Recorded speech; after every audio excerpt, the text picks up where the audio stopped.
ദൈവത്തിൻ്റെ കയ്യൊപ്പ് പൊതിഞ്ഞ മലയാളികളുടെ സ്വന്തം ഡോക്ടർ, ഇന്ത്യയിലെ ക്യാൻസർ ട്രീറ്റ്മെൻറ്റ് മേഖലയിൽ ഏറ്റവും മികച്ച ഡോക്ടർ, രോഗികളുടെയും കുടുംബാംഗങ്ങളുടെയും പ്രതീക്ഷയായ വിശ്വാസമായ doctor VP Gangadharan sir. Sir നമ്മോടൊപ്പം ജോയിൻ ചെയ്യുന്നു. സർ, സ്നേഹപൂർവ്വം സ്വാഗതം. നമസ്കാരം.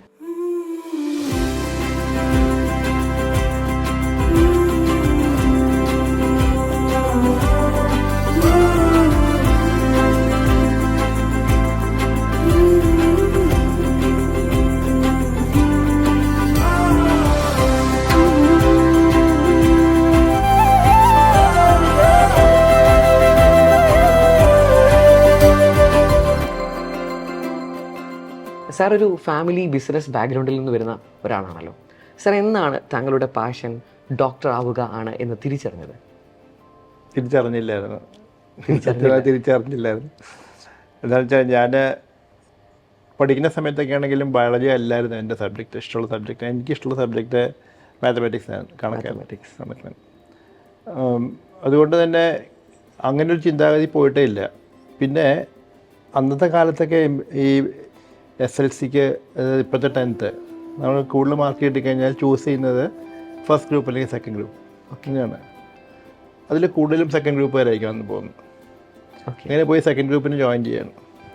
സെക്കൻഡ് ഗ്രൂപ്പ് ജോയിൻ ചെയ്ത് കഴിഞ്ഞിട്ട് എനിക്ക് കുറേ ഏജ് ലാഭം ഉണ്ടായിരുന്നു. അതായത് ഞാൻ 5 വയസ്സിലൊക്കെ 3ാം ക്ലാസ്സിൽ ചേർന്നു. അന്ന് ഇതുപോലെ LKG UKG ഒന്നുമില്ല. അതായത് 13-13.5 വയസ്സ് കഴിഞ്ഞപ്പം ഞാൻ 10th പാസ്സായി. ഓക്കെ. 14.5 കഴിഞ്ഞപ്പോഴത്തേക്കും ഇപ്പോഴത്തെ നിങ്ങളുടെ +2 അത് പ്രീ ഡിഗ്രി പാസ്സായി. പക്ഷേ പ്രൊഫഷണൽ കോഴ്സിന് ജോയിൻ ചെയ്യാൻ പറ്റില്ല. പ്രൊഫഷണൽ ജോയിൻ ചെയ്യണമെങ്കിൽ 17 years കംപ്ലീറ്റ് ചെയ്യണം. അപ്പോൾ ഞാൻ പോയി എടുക്കുന്നത് BSc കെമിസ്ട്രിയാണ് മഹാരാജസിൽ. ഓക്കെ. പ്രീ ഡിഗ്രിക്ക് മാത്സ് പഠിക്കുന്നില്ല, ബയോളജി ഫിസിക്സ് കെമിസ്ട്രി പഠിക്കുന്നു. അത് കഴിഞ്ഞ് BSc കെമിസ്ട്രിക്ക് വരുമ്പം മാത്തമാറ്റിക്സ് പഠിക്കും. ഓക്കെ. എനിക്ക് മാത്സാണ് ഏറ്റവും കൂടുതൽ ഇഷ്ടമെന്ന് പറയാൻ കാരണം അത് കഴിഞ്ഞിട്ടും BSc കെമിസ്ട്രിക്ക് നമ്മുടെ സെക്കൻഡ് സബ്ജക്റ്റാണ്, അതായത് മാത്തമാറ്റിക്സ്. മാത്സിൽ എനിക്ക് 100 out of 100 ഉണ്ടായിരുന്നു. സാർ, ഇത്രയും ഒരു ട്രാക്ക് റെക്കോർഡുള്ള ആൾക്ക് സ്വാഭാവികമായിട്ടും എഞ്ചിനീയറിംഗ് ആണ് താല്പര്യമെന്ന്. എഞ്ചിനീയറിംഗ് താല്പര്യം പറയാൻ പറ്റില്ല. കാരണം എനിക്ക് മാത്തമാറ്റിക്സ് ആണ്, പ്യുവർ മാത്തമാറ്റിക്സ് ആയിരുന്നു ഇൻട്രസ്റ്റ്. ഓക്കെ. എഞ്ചിനീയറിംഗ് എന്ന് പറയാനില്ല, പ്യുവർ മാത്തമാറ്റിക്സ് ആണ് ഇൻട്രസ്റ്റ്. പ്യുവർ മാത്തമാറ്റിക്സ് ആണ്. അത് രസമുണ്ടായിരുന്നു, ചെയ്യുന്നതിനൊക്കെ ചെയ്യാൻ രസമുണ്ടായിരുന്നു. അങ്ങനെ പോയതാണ്. അതൊരു ശരിക്കും പറഞ്ഞാൽ ഒരു ചൈൽഡ്സ് ക്രേസ് എന്ന് വേണമെങ്കിൽ പറയാം മാത്തമാറ്റിക്സിന്. പ്രൊഫഷണൽ ക്രേസ് ഒന്നും അല്ലായിരുന്നു. പറഞ്ഞാൽ ഞങ്ങൾ ചിരിക്കും. പ്രൊഫഷണൽ ക്രേസിൽ എൻ്റെ ഏറ്റവും ഇൻട്രസ്റ്റ് ട്രെയിനുമായിട്ട് കണക്റ്റഡ് ആയിരുന്നു, റെയിൽവേ ആയിട്ട് കണക്റ്റഡ് ആയിരുന്നു.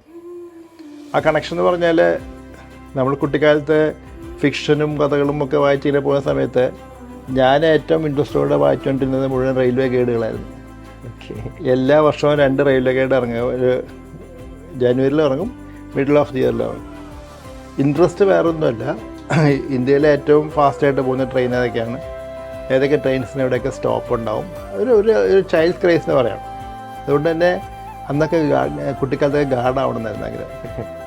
അപ്പോൾ ഞാൻ ഇന്നത്തെ ജനറേഷൻ പോകുന്ന പോലെ ഞാനങ്ങനെ MBBS ആവണമെന്നൊന്നും ജോയിൻ ചെയ്തൊന്നുമല്ല. അതുകൊണ്ട് തന്നെ അങ്ങനെ ഒരു പ്രൊഫഷൻ്റെ പുറകെ പോകാനായിട്ട് എൻ്റെ കുട്ടിക്കാലം ഞാൻ കളഞ്ഞിട്ടില്ല. എല്ലാ തരത്തിലും ആസ്വദിച്ച് തന്നെ വളർന്നു, സുഖമായിട്ട് ആസ്വദിച്ച്. അതായത് 3ാം ക്ലാസ്സിൽ പഠിക്കുമ്പം 4ാം ക്ലാസ്സിനെ കുറിച്ച് മാത്രമേ ചിന്തിച്ചിട്ടുള്ളൂ. 5ാം ക്ലാസ്സിനെ കുറിച്ച് പോലും ചിന്തിച്ചിട്ടില്ല. 8ാം ക്ലാസ്സിൽ പഠിക്കുമ്പോൾ 9ാം ക്ലാസ് അതിനപ്പുറം നമുക്ക് അന്ന് എനിക്ക് ഞാൻ മാത്രമായിരിക്കില്ല, എല്ലാ കുട്ടികളും അങ്ങനെ തന്നെ ആയിരിക്കും. അതുകൊണ്ട് ഞങ്ങൾക്കൊക്കെ ഒരു കുട്ടിക്കാലം ഉണ്ടായിരുന്നു. അത് ഇപ്പോഴും with sweet memories. How to face life എന്നുള്ളതിനെക്കുറിച്ച്, അല്ലെങ്കിൽ നമുക്ക് കുറച്ചും കൂടെ വിശാലമായൊരു കാഴ്ചപ്പാട് ഞങ്ങൾക്കൊക്കെ ഉണ്ടായിരുന്നു. എപ്പോഴും ഞങ്ങൾ എടുത്തെടുത്ത് പറയണ്ട, അതായത് കളിച്ച് തോക്കുന്ന ഒരാൾക്ക് ആ തോൽവി ഏറ്റുവാങ്ങാനുള്ള മനഃശക്തി ഉണ്ടാവും. ഒരു പക്ഷേ ഇന്നത്തെ വിദ്യാർത്ഥികൾക്ക് സ്ട്രെസ് ഡീൽ ചെയ്യാനായിട്ട് ഭയങ്കര ബുദ്ധിമുട്ട്. അതിന് കാരണം അതുകൊണ്ടാണ്. അവർ തോൽവി എന്തെന്ന് അറിയുന്നില്ല, അല്ലെങ്കിൽ ഒരു കൂട്ടായിട്ട് ജീവിക്കുന്നില്ല.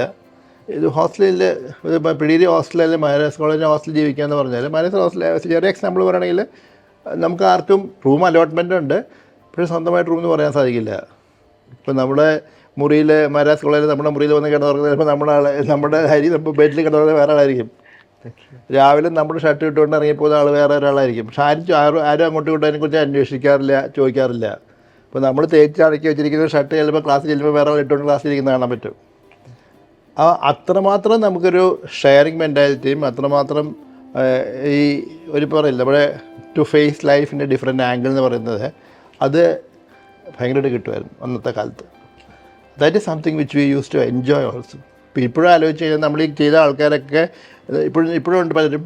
ഇപ്പോൾ നമ്മളിങ്ങനെ സംസാരിച്ചിരിക്കുമ്പോഴൊക്കെ നമുക്ക് പറയാൻ അന്നത്തെ കാര്യങ്ങൾ മാത്രം മതി, വേറെ ഒന്നും വേണ്ട. ഇങ്ങനെ മണിക്കൂറുകളോളം നമുക്ക് സംസാരിച്ചുകൊണ്ടിരിക്കാൻ സാധിക്കും. കാരണം അതിൻ്റെ കാരണം ഇന്നത്തെ പോലെ അല്ല. അന്ന് എനിക്ക് രണ്ട് ബ്രദേഴ്സും സിസ്റ്ററുണ്ട്. ഏറ്റവും മൂത്ത ബ്രദർ തൃശ്ശൂരിൽ നിന്ന് എഞ്ചിനീയറിംഗ് ഇന്ന് മെക്കാനിക്കൽ എഞ്ചിനീയറിംഗ് കഴിഞ്ഞ് ഇറങ്ങി. രണ്ടാമത്തെ ബ്രദർ MBBS പഠിക്കുകയാണ്. അപ്പോൾ അന്നൊക്കെ ഒരു വേർഷൻ എങ്ങനെയാണെന്ന് വെച്ചാൽ ഒരു വീട്ടിലൊരു ഡോക്ടർ ധാരാളം മതി, അല്ലെങ്കിൽ ഒരു വീട്ടിലൊരു എഞ്ചിനീയർ ധാരാളം മതി. അപ്പം എല്ലാവർക്കും അവരുടേതായ ചാനലുണ്ടായി കഴിഞ്ഞു. അപ്പോൾ എൻ്റെ അടുത്ത് പറഞ്ഞു നിനക്ക് യുവർ ചോയ്സ്, നിനക്ക് വേണമെങ്കിൽ പോകും, ആരും കമ്പൽ ചെയ്യാൻ പോകുന്നില്ല. അങ്ങനെ പക്ഷേ അപ്ലൈ ചെയ്തപ്പം ഏറ്റവും ഡയലമ ഉണ്ടാകുന്നത് സെലക്ഷൻ കിട്ടിയപ്പോഴാണ്. MBA selection. നമുക്ക് അന്നത്തെ സന്തോഷം എന്ന് പറയാൻ പറ്റില്ല. അന്ന് കിട്ടി പോണ വേണ്ടുള്ള കാര്യത്തെക്കുറിച്ചാണ് ഏറ്റവും വലിയ ഡിലമ. അച്ഛന് വളരെ ക്ലിയർ ആയിരുന്നു. അച്ഛൻ പറഞ്ഞു ഇറ്റ്സ് യുവർ ചോയ്സ്, നിനക്ക് ഇഷ്ടമുണ്ട് പോവുക, ഇല്ലെങ്കിൽ പോകണ്ട, ബിസിനസ് നോക്കാം, ഒരു കുഴപ്പമില്ല. അമ്മ ഡിഫറെൻ്റ്. അമ്മ till that point of time അമ്മയുടെ വായൊന്നും കേട്ടിട്ടില്ല. അമ്മ പറഞ്ഞു ഇല്ല, യു ഹാവ് ടു ഗോ. അപ്പോൾ അതിന് റീസൺ അമ്മ പറഞ്ഞത് എൻ്റെ പേരിട്ടിരിക്കുന്നത് അമ്മയുടെ ബ്രദറിൻ്റെ പേരാണ്. അമ്മയുടെ ബ്രദർ ഡോക്ടർ ഗംഗാധരനായിരുന്നു. He died before I was born. ഞാൻ ജനിക്കുന്നതിന് മുമ്പ് മരിച്ചാണ്. ഡോക്ടറായിരുന്നു. അപ്പോൾ അമ്മയ്ക്കൊരു ആഗ്രഹം ഉണ്ടായിരുന്നു, അതായത് ഐ ഷുഡ് ഗോ. പക്ഷെ അത് ആ മൊമെൻറ്റ് വരെ, കിട്ടുന്ന മൊമെൻറ്റ് വരെ അമ്മേനോട് പറഞ്ഞിട്ടുമില്ല, പോകണമെന്ന് നിർബന്ധിച്ചിട്ടുമില്ല. ഇങ്ങനൊരു ആഗ്രഹം പറഞ്ഞു. അപ്പോൾ അമ്മ പറഞ്ഞു, അപ്പോൾ അച്ഛൻ പറഞ്ഞു അങ്ങനെയാണ് യു ഗോ. ഏറ്റവും ക്രൂഷ്യൽ മൊമെൻറ്റിൽ അമ്മയുടെ സപ്പോർട്ട്. അല്ലെങ്കിൽ അന്ന് ഞാൻ ഇറങ്ങിപ്പോയി. പക്ഷേ എനിക്ക് അന്നൊരു ക്രൈസ് എന്നൊന്നും പറയാൻ സാധിക്കില്ല. അന്നും MBBS കിട്ടിയതുകൊണ്ട് ഭയങ്കര സന്തോഷം അങ്ങനെ പറയാൻ സാധിക്കില്ല. ബിക്കോസ് അതല്ല, അന്നും കിട്ടിയാൽ പോയി, അല്ലെങ്കിൽ നമ്മൾ പോകുന്നില്ല. അങ്ങനത്തെ കിട്ടിയില്ലായിരുന്നെങ്കിൽ ഞാൻ ഇതുപോലെ ആകെ പഠിച്ച് നടക്കുന്നത് അതുകൊണ്ടാവുന്നില്ലായിരുന്നു. കാരണം അന്നും നമ്മുടെ മുമ്പിൽ ഇത് ഫസ്റ്റ് ചോയ്സ് ഒന്നും പറഞ്ഞുകൊണ്ടിരിക്കാൻ സാധിക്കില്ല. അങ്ങനെ MBBS ഞാൻ കോട്ടയം മെഡിക്കൽ കോളേജ് ജോയിൻ ചെയ്തു. അപ്പോൾ അന്നും പഠിക്കുന്ന സമയം എനിക്ക് തോന്നുന്നു ഇന്നത്തെ അറ്റ്മോസ്ഫിയർ അല്ല ഞങ്ങളൊന്നും അന്നത്തെ അറ്റ്മോസ്ഫിയർ ആയിട്ട്. അത് ഏത് ലെവലിൽ നോക്കിയാലും നമ്മൾ it was not like this. ഞാനിപ്പോഴും എനിക്ക് ഇവരായിട്ട് കോൺടാക്ട്സ് ഉണ്ട്. ഇപ്പോഴത്തെ ബാച്ചും ഓരോ ബാച്ച് വരുമ്പോൾ ഞാൻ പലപ്പോഴും അവർക്ക് ക്ലാസ്സല്ല അവരുടെ മറ്റേ ഫസ്റ്റ് ഓറിയൻറ്റേഷന് പോകാറുണ്ട്, ഒരു കോൺവെക്കേഷൻസിന് പോകാറുണ്ട്. അങ്ങനെ അപ്പം ഏകദേശം പൾസ് അറിയാം. അന്ന് ഞങ്ങൾ പോകുന്ന സമയത്തെന്ന് വെച്ചാൽ ഇപ്പോൾ ഞാൻ പല പ്രാവശ്യം പല വേദിയിലും പറഞ്ഞിട്ടുണ്ട്. അതായത് രസം എന്താണെന്ന് വെച്ചാൽ ഇന്ന് ഒരു പക്ഷേ എവിടെ പഠിച്ച കുട്ടിയാണെങ്കിലും ആ കുട്ടിയെ കോളേജ് ചേരാൻ പോകുന്ന സമയത്ത് എനിക്കൊന്ന് ഹോൾ ഫാമിലി പോകുമായിരിക്കും. വണ്ടിയൊക്കെ വിളിച്ച് എല്ലാവരും കൂടെ പോവും. ഈ കുട്ടിയെ എവിടെയും കൊണ്ട് അണ്ടർ പ്രൊട്ടക്ഷൻ താമസിപ്പിച്ച് പോയി ഇൻ്റർവ്യൂവിന് പോകുന്നു. ഞാൻ ഒറ്റയ്ക്കാണ് പോയത്. Just absolutely no one with me. ഞാൻ എൻ്റെ കയ്യിൽ ഫയലൊക്കെ വെച്ചിട്ട് ഞാൻ പോയി പ്രിൻസിപ്പലിനെ കണ്ടു, ജോയിൻ ചെയ്തു. റാങ്കിങ് കിട്ടി, നല്ലപോലെ റാങ്ക് കിട്ടി. നല്ലപോലെ വെച്ചാൽ നമുക്ക് ഇന്നത്തെ നല്ല റാങ്ക് കിട്ടി. പക്ഷേ നമുക്ക് ഫേസ് ചെയ്യാനൊന്നും വലിയ ബുദ്ധിമുട്ടൊന്നും തോന്നാറില്ല. വലിയ ബുദ്ധിമുട്ടൊന്നും തോന്നാറില്ല. ആ റാങ്ക് എന്ന് പറഞ്ഞാൽ നോട്ട് ഫ്രം നമ്മുടെ പോലീസായിട്ട് മാത്രമല്ല, നമ്മുടെ സീനിയേഴ്സായിട്ട് മാത്രമല്ല, including your own teachers rank ചെയ്യുന്നത് നമ്മുടെ ഫിസിക്കൽ റാങ്ക് ഒന്നും ഉണ്ടാവില്ല. പക്ഷേ അവരൊരു റാങ്കിൻ്റെ മെച്ചം എന്താണെന്ന് വെച്ചാൽ ഈ റാങ്ക് കിട്ടിയ ഒന്നും ആൾക്കാരൊക്കെ ഉണ്ടാവില്ല, എല്ലാവരും ഉണ്ടാവും. റാങ്ക് കിട്ടിയ ആൾക്കാരുണ്ടാവും, നന്നായിട്ട് പഠിക്കുന്നവരുണ്ടാവും. അവരെല്ലാവരും ഫസ്റ്റ് എക്സാമിന് തോക്കും. നമ്മുടെ ഫസ്റ്റ് സെമിസ്റ്റർ എക്സാം എന്ന് പറഞ്ഞ് എടുക്കുന്ന എക്സാമിൻ്റെ അകത്ത് ആരും ജയിക്കില്ല. അപ്പോൾ എല്ലാവരും തോക്കും. അനാറ്റമി തോക്കും, ഫിസിയോളജി തോക്കും, ബയോകെമിസ്ട്രി തോക്കും. അതോടുകൂടെ എല്ലാവർക്കും മനസ്സിലാവും ഇങ്ങനെ ഇരുന്ന് കുത്തിയിരുന്ന് മാറ്റിയിട്ട് വലിയ കാര്യമൊന്നുമില്ല. അപ്പോൾ അതേസമയത്ത് നമ്മൾ ഇങ്ങനെ പോകുന്ന ആൾക്കാർ കുറേ പേരുണ്ടാവും. പക്ഷേ കുത്തിയിരുന്ന് വായിക്കുന്ന ആൾക്കാർ റാങ്കുകാരും ഒക്കെ ഉണ്ടാവും. അവരാരും ഇതോടുകൂടെ അവർ ഡൗൺ ആവുന്ന സെൻസ് അവർക്ക് മനസ്സിലായത് ഇങ്ങനെ പരിപാടി ശരിയാവില്ല. അതുകൊണ്ട് ആ ഒരു ഫസ്റ്റ് റാങ്കിൻ്റെ ഒരു പാർട്ട് എന്ന് പറഞ്ഞാൽ ടീച്ചേഴ്സിൻ്റെ റാങ്ക് അതാണ്. You are down to earth എന്നുള്ള ഒരു ഫീലിംഗ് ഉണ്ടാക്കും. പക്ഷെ പിന്നെ അത് കഴിഞ്ഞാൽ ഹോൾ ഗ്രൂപ്പ് നമുക്ക് എൻജോയബിൾ ഗ്രൂപ്പാണ്. നമുക്ക് വ്യത്യാസം ഭയങ്കരമായിട്ടെന്ന് പറഞ്ഞാൽ നമ്മൾ MBBS ജോയിൻ ചെയ്യുന്ന സമയത്ത് ഞാൻ ആദ്യം പറഞ്ഞു എനിക്ക് അന്ന് വലിയ പാഷനായിരുന്നു. പക്ഷേ ഒരിക്കൽ ജോയിൻ ചെയ്ത് കഴിഞ്ഞാൽ ദെൻ വി ഫീൽ ഡിഫറൻസ്. ആ ഒരു ട്രാക്കിലേക്ക് വന്ന ഡിഫറൻസ് പറഞ്ഞാൽ എന്താണെന്ന് വെച്ചാൽ നമ്മൾ ഇന്നിപ്പോൾ എന്നോട് ചോദിക്കുകയായിരുന്നു അന്ന് ഞാൻ ആഗ്രഹിക്കേണ്ടതല്ലേ എന്ന് ചോദിച്ചു കഴിഞ്ഞാൽ എനിക്ക് ഇന്നത്തെ എക്സ്പീരിയൻസ് അന്ന് ഉണ്ടായാൽ ഞാൻ ആഗ്രഹിക്കേണ്ടായിരുന്നു. ഒരു പക്ഷേ what I have gone through what I am എനിക്കിപ്പോൾ കിട്ടുന്നതിൻ്റെ അല്ല ഇപ്പം ഞാൻ ചേരുന്ന പ്രൊഫഷനെ കുറിച്ച് തിരിഞ്ഞ് ആലോചിച്ചിട്ട് എനിക്ക് അന്ന് ആലോചിക്കാൻ അല്ലെങ്കിൽ അറിയാമായിരുന്നെങ്കിൽ ഞാൻ അന്ന് ആലോചിക്കേണ്ടത് തെറ്റൊന്നുമില്ല. ശരിക്കും സാറിൻ്റെ ബാക്കിയിൽ നിന്ന് എനിക്ക് മനസ്സിലായത് ഒരു MBBS ഒരു ശരിക്കുള്ളൊരു മീനിങ് അറിയാതെയാണ് സാർ എന്നൊരു ജോയിൻ ചെയ്തത്. നമുക്കൊന്നും അറിയില്ല, ഒരു ജസ്റ്റ് ഒരു ഡിഗ്രി കോഴ്സ് എന്നുള്ള രീതിയിൽ നമുക്ക് ഡിഗ്രി അറിയില്ല. നമുക്ക് ആ പ്രൊഫഷൻ്റെ ശരിക്കും പറഞ്ഞാൽ ഞാൻ പറയും മാഹാത്മ്യം എന്ന് പറയാം. That's A real word. ആ പ്രൊഫഷൻ്റെ മാഹാത്മ്യമൊന്നും നമുക്ക് ആർക്കും അറിയില്ല. ഇപ്പോഴും എനിക്ക് തോന്നുന്നത് പലരും അങ്ങനെ പോകുന്ന ചുരുക്കമായിരിക്കും.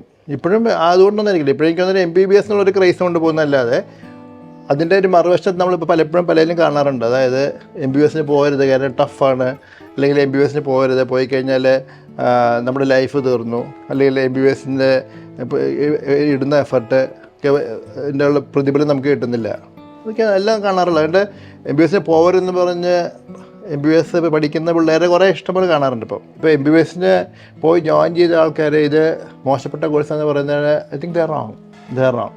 ഞങ്ങളുടെ കാലത്ത് ഒരു ഇഷ്യൂ ഉണ്ട്. ഞങ്ങളുടെ കഴിഞ്ഞതിന് ശേഷമാണ്, ഞങ്ങളുടെ കാലത്തല്ലായിരുന്നു ഇഷ്യൂ കഴിഞ്ഞിട്ട്. ഞങ്ങളുടെ കഴിഞ്ഞാൽ നെക്സ്റ്റ് ബാച്ചിൽ വരുമ്പോഴത്തേക്കും അന്ന് എഞ്ചിനീയറിങ് ക്രേസാണ്. ബിക്കോസ് നമ്മുടെ IT മേഖല പൊങ്ങി വരുന്ന സമയമാണ്.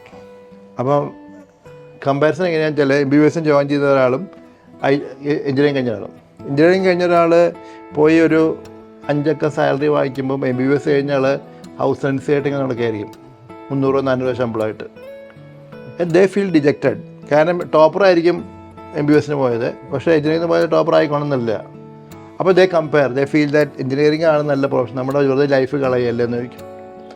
ഞാൻ ഉത്തരം കൊടുക്കാറുണ്ട്. എന്താ അറിയോ, എഞ്ചിനീയറിംഗ് കഴിഞ്ഞ ഒരാൾ 35 വയസ്സ് 40 വയസ്സാകുമ്പോഴത്തേക്കും ദേ ഗെറ്റ് ഫെറ്റീഗ്ഡ്, സാച്ചുറേറ്റഡ് ആയി. ഇനി ഒന്നും ജീവിതത്തിൽ നേടാനില്ല, അല്ലെങ്കിൽ വാട്ട് ടു ഡു നെക്സ്റ്റ് എന്നൊരു ഫീലിംഗ് വരും. ഡോക്ടർക്ക് 80 വയസ്സായാലും every day is a fresh day. പുതിയത് പഠിച്ചുകൊണ്ടിരിക്കും, പുതിയ പേഷ്യൻറ്റിനെ കാണുന്നു, പുതിയ കാര്യങ്ങൾ പഠിക്കുന്നു, ആൻഡ് ലൈഫ് ബിക്കംസ് ഡിഫറൻറ്റ്. ഇതിനെക്കുറിച്ച് ഒരിക്കൽ ഒരു കോൺവക്കേഷന് ഇതുപോലെ അന്ന് റിട്ടയർഡ് ജസ്റ്റിസ് ആയിരുന്നു. അന്ന് സച്ചിൻ റിട്ടയർ ചെയ്ത ക്രിക്കറ്റിൽ നിന്ന്, സച്ചിൻ ടെണ്ടുൽക്കർ റിട്ടയർ ചെയ്ത. അപ്പം വന്നിട്ട് പറഞ്ഞു, അതായത് ഡോക്ടേഴ്സൊക്കെ സച്ചിനെ പോലെ ആവണം, അങ്ങനെ ആവണം എന്ന് പറഞ്ഞ കമ്പാരിസൺ ആയിരുന്നു. ഹൗ യു കമ്പയർ ചെയ്യാനേ പറ്റില്ല. ബിക്കോസ് ഒരു ഡോക്ടർ പോകുന്ന ഒരു ലൈനിൽ കൂടെ ഒരിക്കലും സച്ചിന് പോകാൻ സാധിക്കില്ല. സച്ചിൻ്റെ നമുക്ക് പോകാൻ സാധിക്കില്ല. അതായത് ഡിഫറെൻറ്റ് തിങ്. അവിടെയാണ് നമ്മുടെ കമ്പാരിസൺ. സച്ചിൻ 35 വയസ്സ് റിട്ടയർ ചെയ്യുക, ഔട്ട് ഓഫ് ഗെയിം. ശരിക്കും ഒരു ഡോക്ടർ നമ്മൾ സ്റ്റാർട്ട് ചെയ്യുക, നമ്മുടെ കരിയർ സ്റ്റാർട്ട് ചെയ്യുക 35 വയസ്സിൽ നമ്മുടെ കരിയർ സ്റ്റാർട്ട് ചെയ്യുക. പക്ഷേ അവിടെ നിന്ന് നമുക്ക് മുന്നോട്ട് പോകുന്നൊരു പോക്കുണ്ട്. ആ പോക്കിൽ നമുക്ക് കിട്ടുന്ന ലൈഫുണ്ട്. ആ life nobody else can claim, nobody else. ഇപ്പോൾ ഈ മൊമെൻറ്റിൽ ഇപ്പോൾ ഇരിക്കുകയാണെന്നുണ്ടെങ്കിലും എന്നോട് തിരിഞ്ഞ ഒരു ആദ്യം ചോദിക്കാൻ ലീഫായിക്കോട്ടെ സെക്കൻഡ് ലൈഫിൽ കുട്ടിക്കാലം മുതൽ എന്താണെന്ന് ആഗ്രഹിക്കുന്നത്, എനിക്ക് ഒരു ഡൗട്ടും ഇല്ല. ഞാൻ I want to become a doctor and if possible to become an oncologist. അത്രമാത്രം നമുക്ക് എൻജോയ് ചെയ്യാൻ പറ്റുന്ന ഒരു പ്രൊഫഷനാണ്.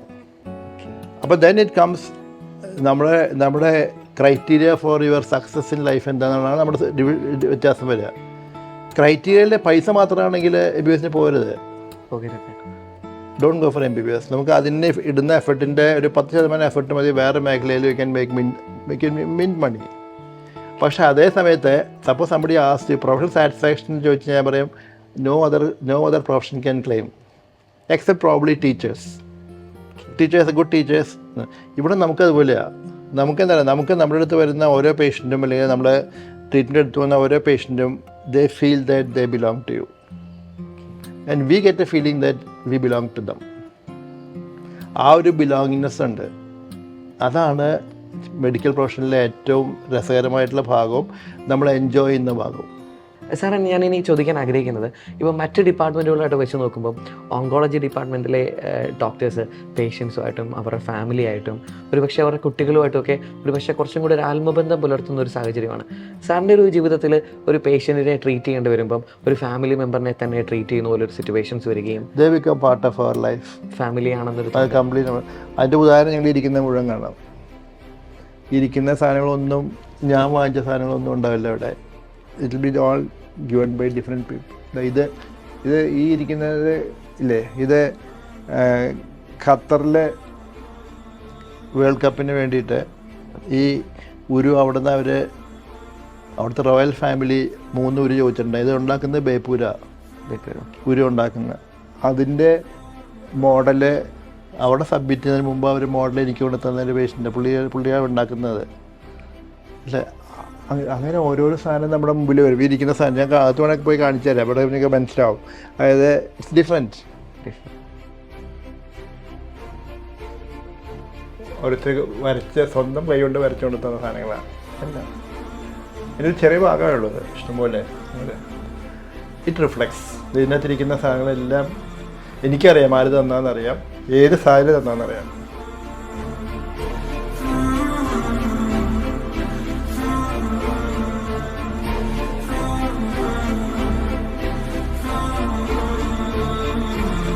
ഇനിയാന്ന് കിട്ടിയതാണ് ഗുരുവായൂരപ്പൻ്റെ.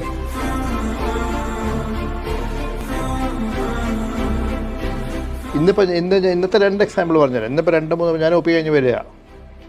ഒരാൾ അടുത്ത സൺഡേ മാരേജാണ്. ഞാൻ ട്രീറ്റ് ചെയ്തത് ഒരു 15 കൊല്ലം മുമ്പാണ്. 15 വർഷം മുമ്പ്. No, she's a teacher. Sunday ആണ് മാരേജ്. അപ്പോൾ എൻ്റെ കൈ പിടിച്ചുകൊണ്ട് ഇങ്ങനെ നിൽക്കുകയാണ്. നിന്നിട്ട് ഷീസ് ക്രൈയിങ്. ഇങ്ങനെ കണ്ണിൽ നിന്ന് വെള്ളം വരുന്നുണ്ട്. കല്യാണത്തിന് വരാതിരിക്കാൻ പറ്റും. അപ്പോൾ നമുക്ക് ആ ഒരു കിട്ടുന്ന ഒരു ഫീഡ്ബാക്ക് ഉണ്ട്. ഫീഡ്ബാക്ക് എന്നല്ല, ശരിക്കും ഇറ്റ്സ് എ ഡിഫറെൻറ്റ്. നമ്മൾ പറഞ്ഞാൽ മനസ്സിലാവില്ല, നമുക്കത് അനുഭവിച്ചറിയുമ്പോഴേ മനസ്സിലാവുള്ളൂ. അതിൻ്റെ ഇതാണ്.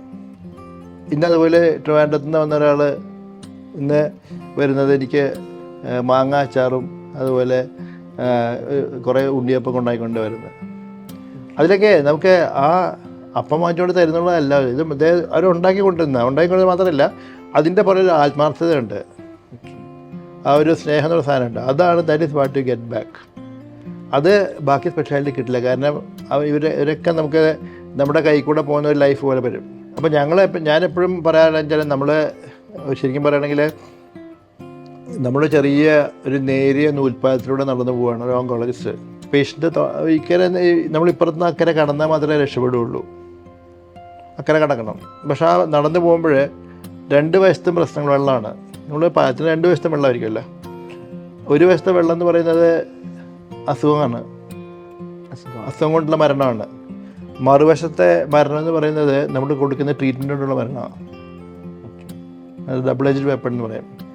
ഇത് രണ്ടിനും രക്ഷപ്പെടുത്തി നമ്മളൊരു ബാലൻസ് ചെയ്ത് സർക്കസുകാരനെ പോലെ കൊണ്ട് അപ്പുറം വിട്ടെങ്കിൽ ഒരു രോഗി രക്ഷപ്പെടുകയുള്ളൂ. അതൊരു വലിയൊരു ടാസ്ക്കാണ്. അതൊരു മാനസികമായിട്ടൊരു ബേർഡനായിട്ട് പലപ്പോഴും ബേർഡനായിട്ട് നമ്മൾ സന്തോഷം വരുള്ളൂ. സന്തോഷമാണ്. കാരണം അങ്ങനെ രക്ഷപ്പെട്ടു പോകുന്ന ഓരോരുത്തരും ഉണ്ട്. ദേ become part of your life. ഞാൻ ഇന്നലെ ഗുരുവായൂരായിരുന്നു. ഗുരുവായൂർ പോകാൻ കാരണം നമ്മൾ ട്രീറ്റ് ചെയ്ത ചെറിയൊരു തട്ടുകട നടത്തുന്ന ഒരു വ്യക്തി, അദ്ദേഹത്തിൻ്റെ ഹോട്ടൽ എന്ന് പറഞ്ഞാൽ ഇപ്പോഴും ഹോട്ടൽ എന്ന് പറഞ്ഞാൽ ക്ഷമിക്കാറില്ല, കുറച്ചും ഒരു മോഡിഫൈഡ് ഹോട്ടൽ, അതിൻ്റെ ഇനോഗ്രേഷനിൽ പോയി ചെയ്തിട്ട് വരുന്നത്.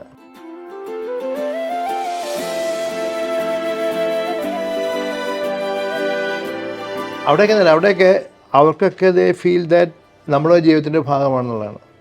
ഇപ്പോൾ ഏത് ഫംഗ്ഷൻ നടക്കാം, ഒന്നും വേണ്ട. ഇപ്പോൾ നിങ്ങൾ പരീക്ഷ ചെയ്യുന്നപ്പോൾ ഞാൻ ഓരോ പ്രാവശ്യവും നിങ്ങളുടെ +2 കഴിഞ്ഞ് എൻട്രൻസ് കഴിഞ്ഞ് പരീക്ഷ കഴിയുമ്പം അതിൽ 3-4 പേരെങ്കിലും നമ്മുടെ പിള്ളേർ പ്രൊഫഷൻ ജോയിൻ ഉള്ളവരുണ്ടാവും. അവരുടെ ഫസ്റ്റ് കോൾ എനിക്കായിരിക്കും. അത് PG ചെയ്യുമ്പോഴും അതെ, PG പോകുന്ന സമയത്ത് ആ ഫസ്റ്റ് കോൾ വരും, നമുക്ക് കോൾ വരും. അത് MBBS കഴിഞ്ഞാൽ എനിക്ക് PG കിട്ടി. അപ്പോൾ ഞാൻ കഴിഞ്ഞ ബാച്ചിൽ 2-3 ആൾക്കാർ, പീഡിയാട്രിക്സ് കിട്ടിയ ആൾക്കാരുണ്ട്, റേഡിയോളജി കിട്ടിയ ആൾക്കാരുണ്ട്. They go and join. അവിടെയൊക്കെ you are the first person. അത് അതിൻ്റെ എക്സ്ട്രീം നമുക്ക് പലപ്പോഴും പോകാറുണ്ട്. അതായത് നമുക്ക് നമ്മൾ പേഷ്യൻ്റ് മാത്രമല്ല, ഈവൻ നമുക്ക് മരിച്ചുപോയ പേഷ്യൻ്റ് ആൾക്കാർ പോലും അത് നമുക്ക് അനുഭവം ഉണ്ടായിട്ടുണ്ട്. അതായത് നമ്മുടെ മരിച്ചുപോയ ഒരു പേഷ്യൻറ്റിൻ്റെ മകൾ, അവൾ പറഞ്ഞു കല്യാണത്തിന് എനിക്ക് ചിലപ്പോൾ ഞാൻ വരാൻ സാധിക്കില്ല. ഞാൻ പറഞ്ഞു ഞാൻ വേറെ മീറ്റിങ്ങിന് പറഞ്ഞ് ഡോക്ടർ വന്നതിൽ കല്യാണത്തിന് വന്ന അങ്കിൾ കാണിക്കുക, ഡോക്ടറല്ല അങ്കിൾ വന്നില്ലെങ്കിൽ ഞാൻ കല്യാണ മണ്ഡപത്തിൽ കയറില്ല എന്ന് പറഞ്ഞു. So you are force to go.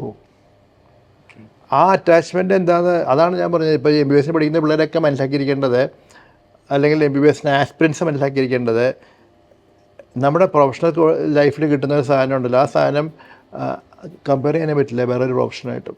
And that is what you enjoy. അതേസമയം ഒരു കാര്യം കൂടെ അവരെല്ലാവരും മനസ്സിലാക്കുന്നത് നല്ലതാണ്. ഒരു ഡോക്ടർ പോലും പട്ടിണി കിടന്ന് മരിച്ച ചരിത്രം ഉണ്ടായിട്ടുണ്ടാവില്ല. അതായത് പൈസ ഇല്ല, കേസ കിട്ടാത്തത് കൊണ്ട് ഞാൻ മരിക്കും പട്ടിണി കിടക്കുന്നത്, അതിന് ഡോക്ടർ ഉണ്ടാവില്ല. If they do it in the proper way, proper ethics, പ്രോപ്പറായിട്ട് പ്രാക്ടീസ് ചെയ്യുകയാണെങ്കിൽ പൈസയ്ക്ക് പ്രയോറിറ്റി കൊടുക്കരുത്, കൊടുക്കാനേ പാടില്ല. ബിക്കോസ് അതാണ് നമ്മുടെ മനസ്സിലെങ്കിൽ അച്ഛനമ്മമാർ ഒരു കാലത്തും മക്കളെ ഈ കോഴ്സിന് വിടരുത്, ഈ മക്കളും പോയി പഠിക്കരുത്. That's the purpose of doing. പക്ഷേ അതേ സമയത്ത് നമ്മുടെ മോനോ, അപ്പോൾ ഞാൻ എൻ്റെ മോൻ പോയപ്പോൾ ഞാൻ വളരെ കൃത്യമായിട്ട് പറഞ്ഞോണ്ട്, നിനക്ക് you may have to sacrifice many things. അത് വളരെ ക്ലിയറാണ്. സാക്രിഫൈസ് എന്ന് വെച്ചാൽ ഇപ്പം ഞാൻ പറയാം, ഞാൻ ഇന്നിപ്പം ഞാൻ സിനിമയ്ക്ക് പോകാൻ എനിക്ക് ആ സമയം എനിക്ക് കോള് വന്നു, ആയിട്ട് ഗോ ആൻഡ് അറ്റൻഡ്. എനിക്കത് മാറ്റി വെച്ചുകൊണ്ട് പോകാൻ സാധിക്കില്ല. പക്ഷേ അത് നമ്മൾ എൻജോയ് ചെയ്യണം. Because I am going to save a life and come back. അങ്ങനെ ഒരു എൻജോയ്മെൻറ്റ് നമ്മുടെ മനസ്സിലുണ്ടെങ്കിൽ നമുക്കതൊരു ഇഷ്യൂ അല്ല, നമ്മളൊന്നും സാക്രിഫൈസ് ചെയ്യുന്നില്ല. ഇൻഫാക്ട് നമുക്ക് അതിനേക്കാൾ കൂടുതൽ നമുക്ക് തിരിച്ച് കിട്ടുന്നതാണ്. ദാറ്റ് ഈസ് അതിൻ്റെ സുഖം മനസ്സിലാക്കണമെങ്കിൽ ആ പ്രൊഫഷണൽ അതാണ് ഞാൻ പറഞ്ഞത്, നമ്മളൊന്നും കുട്ടിക്കാലത്ത് മനസ്സിലാക്കിയിട്ടില്ല. ഇന്ന് I can swear and tell to anyone who is coming to this profession, you are lucky to be in this profession. പക്ഷേ നിങ്ങൾക്കൊരു ഡിസിഷൻ എടുക്കാം, whether you want to be ethically right or ethically wrong. Ethically നിങ്ങൾ right ആണെങ്കിൽ you will enjoy the profession. Ethically if you are not right, you are the worst man in this profession. അതും വളരെ ക്ലിയറാണ്. ഞങ്ങളുടെ doctor ഇപ്പോഴും പക്ഷേ medical പ്രൊഫഷൻ്റെ ഏറ്റവും വലിയ enjoyment എന്ന് പറയുന്നത് മേക്കിംഗ് ദ ഡയഗ്നോസാണ്. ഒരു നല്ലൊരു MBBS കോളേജിലേക്ക് അഡ്മിഷനും അതുവഴി ഒരു നല്ലൊരു സക്സസ്ഫുൾ കരിയറും തിരഞ്ഞെടുക്കാമെന്നാണ് സാർ ഒരു അധ്യാപകൻ എന്ന രീതിയിൽ വിലയിരുത്തപ്പെടുന്നത്. നമ്മുടെ ആ റാപ്പോ ആൻഡ് ടച്ച് ഉണ്ടല്ലോ, അത് ഒരു AIക്കും റീപ്ലേസ് ചെയ്യാൻ പറ്റില്ല. Brilliant Study Center, India's #1 coaching center for NEET and JEE.